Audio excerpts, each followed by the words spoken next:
बिस्मिल्लाहिर्रहमानिर्रहीम। अस्सलाम वालेकुम नाज़रीन।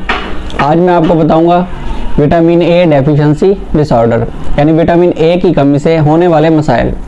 विटामिन ए की कमी से इंसान कमज़ोर हो जाता है, वज़न कम हो जाता है, बच्चों की नशोनुमा रुक जाती है। विटामिन ए की कमी से आँखों के मुख्तलिफ अमराज पैदा होते हैं।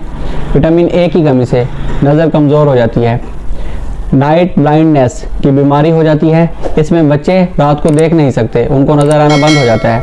विटामिन ए की कमी से स्किन बेतरतीबी से बढ़ती है।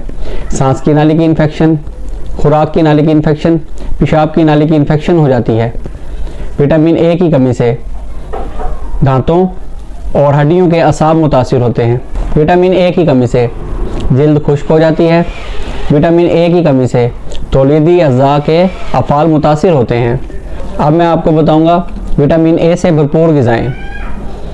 गाजर विटामिन ए से भरपूर है, हमें गाजर ज़रूर खानी चाहिए, सलाद के तौर पे इस्तेमाल करनी चाहिए, खाना बनाकर खानी चाहिए, गजरेला बनाकर खानी चाहिए। और जो बूढ़े लोग सही तरह से हज़म नहीं कर सकते, उन्हें गाजर का जूस बना के पिलाना चाहिए। फ्रूट में केला, आम, खरबूजा, ये भी विटामिन ए से भरपूर है, हमें ये भी अपनी खुराक में शामिल करना चाहिए। हरी सब्जियाँ विटामिन ए से भरपूर हैं, लिहाजा दोपहर या शाम के खाने में रोज़ाना हमें एक टाइम ज़रूर सब्ज़ी खानी चाहिए।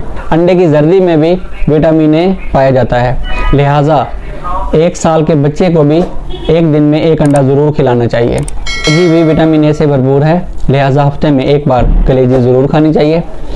मछली भी विटामिन ए से भरपूर है, हफ्ते में 2 बार ज़रूर मछली का सालन खाना चाहिए।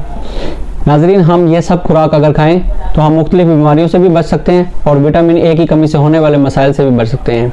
नाज़रीन, अगर मेरी वीडियो इंफॉर्मेटिव लगे तो चैनल को सब्सक्राइब करें, वीडियो को लाइक करें और कुछ पूछना चाहें तो कमेंट्स करें। शुक्रिया।